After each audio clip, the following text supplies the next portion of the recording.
먼저 오늘 모신 방광명의 이형래 교수님의 5분 특강을 청해 듣도록 하겠습니다. 이런 주제를 가지고 오셨네요. 함께 볼까요? 네, 어떤 주제인지 보겠습니다.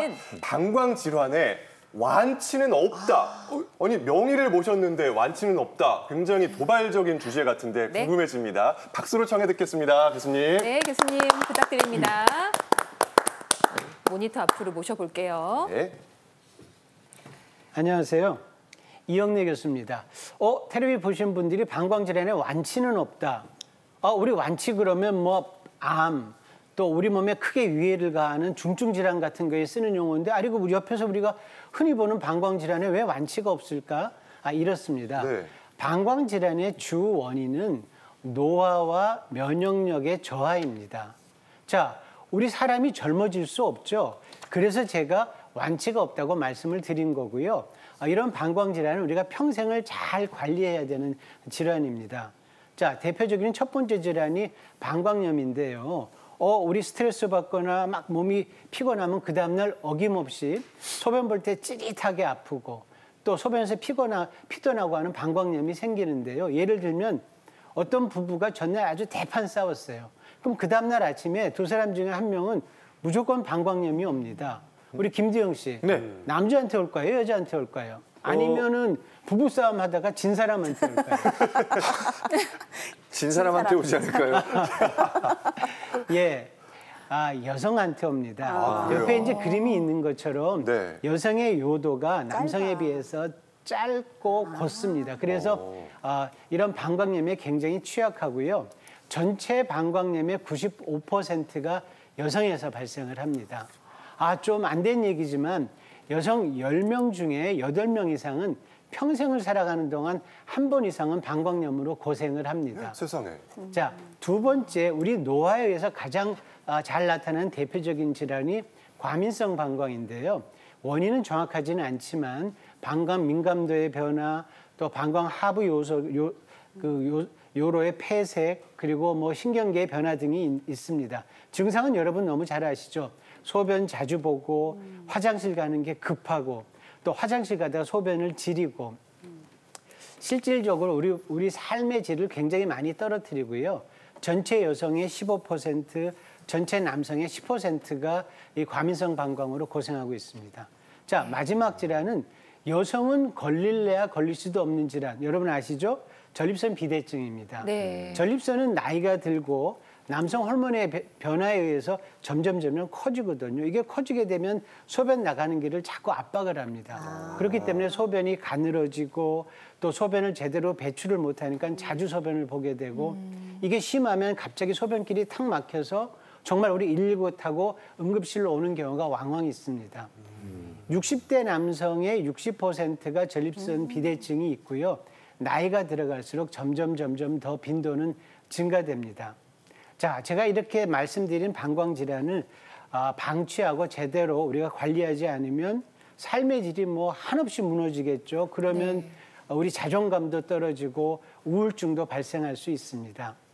자, 이런 방광질환을 우리가 잘 관리하면 삶의 질을 훨씬 더 윤택하게 할 수 있습니다. 감사합니다. 네, 고맙습니다. 말씀 잘 들었습니다. 자리로 모실게요. 네. 말씀 듣고 나니까 저 좀 점검을 좀 해봐야겠다 이런 생각이 들어요. 나의 방광은 어떨지. 그래서 방광에서 나타날 수 있는 주요 증상들을 지금 모아놨는데요. 이거 점수 이렇게 더하기 해야 해요. 메모지 있으신 분들은 볼펜이랑 갖다 놓으시고 하나하나 체크해 보시면 좋을 것 같습니다. 네, 다 같이 참여해 주시면 좋겠고요. 사진 찍어서 주변에도 널리 알려주세요. 첫 번째 문항부터 보도록 하겠습니다. 네. 자, 일단 잠들기 전까지 하루 중 소변 횟수는 7회 이하이신 분들은 0점, 8회에서 14회는 1점, 15회 이상이다 하시는 분들은 2점 체크하시면 되겠습니다. 7번 더 가는 것 같은데. 저는 이건 하나 걸리네요. 2번. 8번 정도 가니까 1점 하겠습니다. 두 번째 문항 보도록 할게요. 저희가 지금 4가지를 준비했는데 그중에 두 번째는 밤중에 소변을 보려고 깨는 횟수는이에요. 한 번이시면 1점, 두 번이면 2점, 3번 이상 깨시면 3점을 더해주시면 됩니다. 없으면 0점인 거죠? 네, 0점. 너무 자랑하는 거 아니에요? 한 번쯤 깨는 것 같은데. 자, 세 번째입니다. 갑자기 소변이 마려워서 참기 힘들었던 적은 몇 번인지 주 1회 미만이다 1점, 하루에 한 번 3점, 주 1회 이상 2점, 하루에 한 번 3점, 하루에 2번에서 4번 4점, 하루에 5회 이상 5번 이상이다 하면 5점 체크해 주시면 되겠습니다. 네, 4번 보도록 할게요. 네, 갑자기 소변이 마려워서 지린 적이 있으신가요? 라는 질문인데요. 네, 주 1회 미만이면 1점, 그다음에 주 1회 이상이면 2점, 예, 하루에 한 번이면 3점, 하루에 2번에서 4번 정도 그러면 4점, 네, 하루에 5번 이상이다 이러면은 5점을 더해주시면 됩니다. 아유, 저희 이제 어머니 아버지 생각이 나네요. 네. 부모님들 연세 들어가시면서 이런 증상 호소하시거든요. 네. 예, 더하기 하셨어요? 네, 더하기 해봤는데요. 네. 어떤가요? 저는 아직까지는 좀 스스로 판단하기에 괜찮지 않나. 저는 3점입니다. 3점. 네, 3점. 3점. 네. 저는 네 문제니까 공평하게 1점씩 해서 4점. 4점 됐어요. 저는 1.5점이에요. 화장실 8번 가는 건 1점인데 네. 잠을 짧게 자면 화장실을 중간에 안 가는데 한 9시간씩 자는 날은 중간에 한 번 갔다 와야 돼서 1.5점으로 더했는데 김현우 교수님, 네. 저희 잘 나온 건가요? 네. 괜찮은데 아주 이게 다 젊어서 그러신 거예요. 아, 4점도 괜찮아요? 4점까지는 그래도 괜찮습니다. 아, 예. 그래서 이제 이 점수가 몇 점이냐? 그래서 이제 6점이 넘어간다. 그럼 이제 심각한 방광 문제가 있다. 6점 이상. 네. 그래서 이제 뭐 사실은 이제 뭐 다 젊고 아름답고 이러시기 때문에 괜찮지만 실질적으로 아마 이 화면을 보신 분들 중에 점수가 굉장히 높게 나오신 분들이 많이 계실 겁니다. 그래서 네. 우리가 그러니까 보시고 내가 6점 이상 점수가 나왔다니 심각한 방광 문제가 있는 거고요.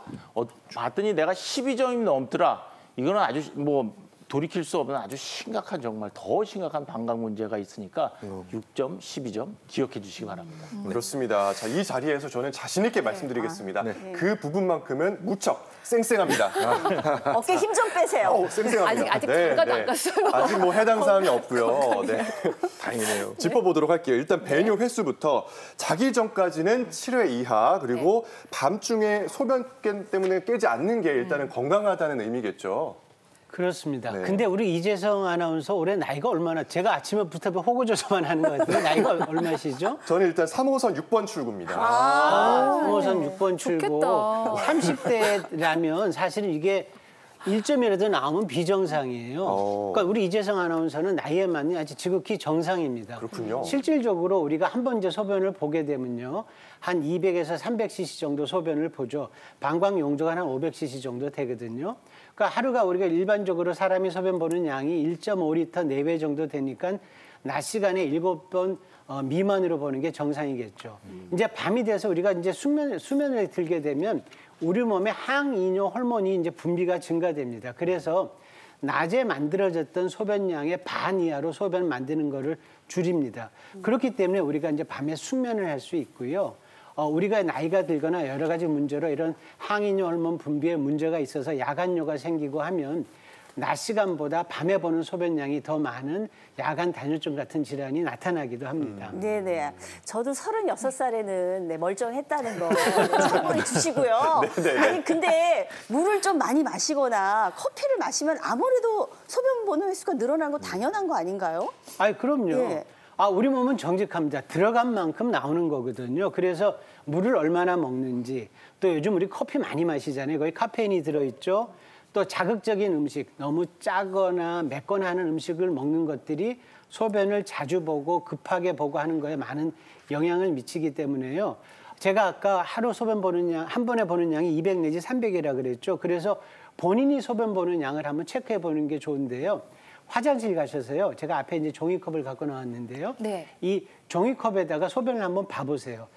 이게 정확하게 192cc입니다. 92. 근데 자, 200에서 300 정도 소변을 봐야 되니까 화장실에서 받았을 때 종이컵이 하나 꽉 차고 조금 흘러 넘치면 정상적으로 소변을 본다고 본인이 생각하시면 되는데요.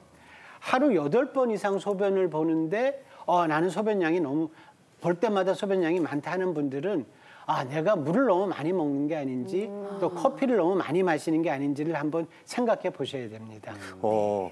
저 같은 경우에는 평상시에는 안 그런데 네. 이 술 먹었을 때 그렇게 화장실에 가고 싶어요. 그리고 또 뭐 다른 분들 얘기를 들어보면 갑자기 참을 수 없이 소변이 마렵다 뭐 이런 증상도 있다고 하는데 그거는 왜 그런 건가요? 술 드실 때 화장실 자주 가시는 건 당연한 거 아닙니까? 네. 그게 이제 술 안에는 이제 이 이뇨 성분이 알코올에 들어있기 때문에 그래서 술 드시면 화장실을 자주 가시는 건 당연하고 더구나 이제 맥주 같은 거 드시면 많이 맞아요. 가죠. 근데 여기서 우리가 제일 중요한 거는 소변을 참을 수 없는 증상. 이게 이제 방광의 아주 굉장한 적신호죠. 그래서 이런 참을 수 없는 증상이 나타나기 시작하면 이제 우리가 이제 과민성 방광, 뭐 전립선 이런 증상이 간다고 생각하시면 되고요. 이게 왜 생기느냐? 그냥 나이가 들면서 자연스럽게 생기는 게 가장 많습니다. 두 번째는 이제 우리가 이제 고혈압이나 당뇨 이런 병을 앓고 만성 질환을 앓고 계신 분들을 보면은 이제 방광으로 가는 모세혈관이 망가져 가지고 방광이 이제 이 점막이나 수축하는 기능이 고장이 나면서 소변이 이제 예민하게 자주 마려운 이런 현상이 나타나고요. 남자 같은 경우는 이제 전립선 비대증이 있어서 오줌이 잘 안 나오니까 방광이 일을 많이 하게 되니까 방광이 변성이 생기면서 또 이런 소변이 잘 참을 수 없는 증상이 생기고 그다음에 뇌혈관을 앓거나 척추 질환이 앓거나 이런 이제 신경계 질환이 있을 때도 역시 소변을 잘 참을 수 없는 이런 증상들이 나타나서 이런 참을 수 없는 증상은 아주 적신호가 되겠습니다. 방광 질환에 있어서. 네, 말씀 듣다 보니까 이게 30대 쌩쌩한 이재성 아나운서가 부럽네요. 저도 3호선일 때가 있었는데 지금 4호선 8번 출구를 왔다 갔다 하고 있고. 근데 또 부모님 생각도 나고 방송 보니까 이 방송 이렇게 보시는 분들께 부모님께 전화드려서 무엇이든 물어보세요. 함께 하시라고 좋은 정보 얻으실 수 있을 거라고 말씀드리면 더 좋을 것 같아요. 맞습니다. 네. 자, 그리고 반드시 알아둬야 하는 방광 건강의 적신호 증상 세 가지를 저희가 더 알아보도록 하겠습니다. 첫 번째는 바로 이거예요. 자, 어떤 거냐면요. 반드시 체크를 해야 합니다. 방광 건강 적신호 첫 번째입니다. 소변을 보면서 통증 그리고 압박감과 뻐근함을 느낀다. 이런 경우가 있다면 왜 그런 걸까요, 김 교수님? 통증을 느낀다. 우리가 이제 방광 자체가 어떤 역할을 하냐면 우리 몸에 노폐물을 이제 담는 장기잖아요. 노폐물이라는 건 바로 독소죠. 그러니까 방광도 자기가 이제 이 독소로부터 자기를 보호하는 역할을 해야 되는데 그때 중요한 역할을 하는 게 방광 점막입니다. 그래서 어떤 이유에서든지 이런 방광 점막이 손상이 되게 되면은 방광에 통증을 느끼게 되는데 대표적인 질환이 이제 화면에 보이는 것처럼 방광염증이죠. 방광염증이라는 거는 우리 몸 밖에서 세균이 방광으로 침입해가지고 방광 점막을 손상시키게 되죠. 그래서 방광 점막이 파괴되면은 방광 안에 들어있는 이런 독소들이 직접 방광 근육하고 신경을 자극하면서 우리가 아주 그냥 칼로 찌른 듯한 그냥 소변 볼 때 막 너무 그냥 아파서 응급실까지 오시게 되는 그런 이유로 이제 통증이 발생하고요. 다른 이유를 보자면 이제 만성적인 방광 기능이 약화돼 가지고 방광이 수축하고 이완하면서 주위에 있는 통증 신경을 자극하게 되죠. 그래서 방광이 뻐근하게 되고 막 압박감을 느끼고 통증을 느끼고 이런 이유에서 통증이나 뻐근함이 나타난다고 할 수 있겠습니다. 네, 아까 티벗에서 소변 볼 때 불편함 호소하셨던 분이 계신데 방광염 증상을 볼 수도 있겠네요. 네, 반드시 체크해야 할 방광의 적신호 두 번째 증상 보도록 하겠습니다. 네, 가끔 소변 볼 때 혈류가 보인다라고 하는데 이거 혈류 나오면 깜짝 놀라실 것 같은데요? 네, 사실 혈류 무섭습니다. 뭐 색깔이 선홍색 빛깔을 띠기도 하고 우리 와인색처럼 아주 검붉은 색을 띠기도 하는데요. 네. 가장 심각한 혈류의 원인은 콩팥, 요관, 방광에 암이 생겼을 때고요. 남성들 같은 경우는 전립선에 암이 생겼을 때 혈류가 생깁니다. 또 가장 흔한 것은 우리가 콩팥하고 요관에 결석이 생겨도 혈류가 생길 수 있고요. 우리 이런 비뇨기 계통에 염증이 있어도 혈류가 생길 수 있습니다. 드물지만 결핵이 있거나 기생충 감염이 있어도 혈류가 있을 수 있고요. 좀 다른 경우는 우리가 물을 못 먹어서 아주 몸에 탈수가 돼서 소변 보면 색깔이 어때요? 아주 진할 때 있어요. 새노랗게 나오거든요. 네. 그게 사실 혈류로 오인받을 수도 있고요. 또 먹는 약의 종류에 따라서 소변 색깔은 다양하게 나올 수 있습니다. 네. 아니 근데 통증에다가 혈류까지 있으면은 이건 좀 심각한 것 같아요. 이거는 뭐 10중 8구 방광암이다 이렇게 봐도 되는 걸까요? 그런데요, 통증이 있고 혈류가 있는 경우는 암은 아니고 우리가 이제 염증을 먼저 생각해 볼 수 있고요. 방광암은 다른 암과 마찬가지로 증상이 없어요. 그래서 대부분 우리가 건강검진 받아서 소변 검사에서 현미경적 혈류가 있다. 또 소변을 봤는데 그 소변이 뻘겋게 유관적 혈류가 있어서 비뇨의학과에서 진단받는 경우가 많은데 방광암은 앞에 화면에 나오는 것처럼 우리가 내시경을 봤을 때 포도송이처럼 안으로 자라 들어옵니다. 네. 그런데 초기에는 증상이 없지만 이게 좀 진행이 되면 소변 보는 것을 불편하게 하죠. 그래서 소변을 자주 보고 나서도 시원치 않고 하는 증상이 나타나는데요. 자, 우리가 소변을 자주 보는데 적절한 치료를 했는데도 증상이 좋아지지 않는다. 이런 경우에는 혹시 이게 방광암이 아닌가도 한번 의심해 볼 필요가 있습니다. 소변을 자주 보게 되고 혹시나 혈뇨가 있다면 방광암을 의심해 보도록 하겠습니다. 자, 반드시 체크해야 할 방광 건강의 적신호 세 번째 살펴볼게요. 네. 자, 1년에 3회 이상 방광염이 온다 하면 방광의 적신호로 볼 수 있겠습니다. 어머니들이 오줌 소태라고 표현하셨거든요. 근데 방광염이 한번 온 분들은 감기처럼 이렇게 철마다 오기도 하더라고요. 예, 그렇죠. 이걸 우리가 이제 만성 방광염이라고 하는데요. 적절하게 치료를 해도 완치가 안 되거나 또 치료하고 있다 좀 있다 또 자꾸 재발하고 하는 게 이제 만성 방광염이고요. 뭐 여러 가지 스트레스를 받거나 몸이 힘들고 하면 방광염이 쉽게 생기죠. 우리 전번 주가 설 연휴였잖아요. 우리 집에 계신 주부님들 한숨 돌리셨죠? 옛날에는 이런 연휴가 지나고 나면 스트레스 때문에 방광염이 와서 병원을 찾는 분들이 상당히 많았습니다. 그래요? 예. 사실 이 방광염은요, 소변 검사를 통해서 원인균을 밝혀내고 적절하게 치료하면 사실 약을 한 3일 정도만 먹어도 쉽게 치료되는 질환인데요. 우리가 적절하게 치료를 해도 방광염 증상이 없어지지 않거나 너무 자주 재발을 하면 다른 원인 때문에 이런 증상이 오지 않나 해서 뭐 방광 내시경이나 CT, 초음파 검사가 필요하기도 합니다.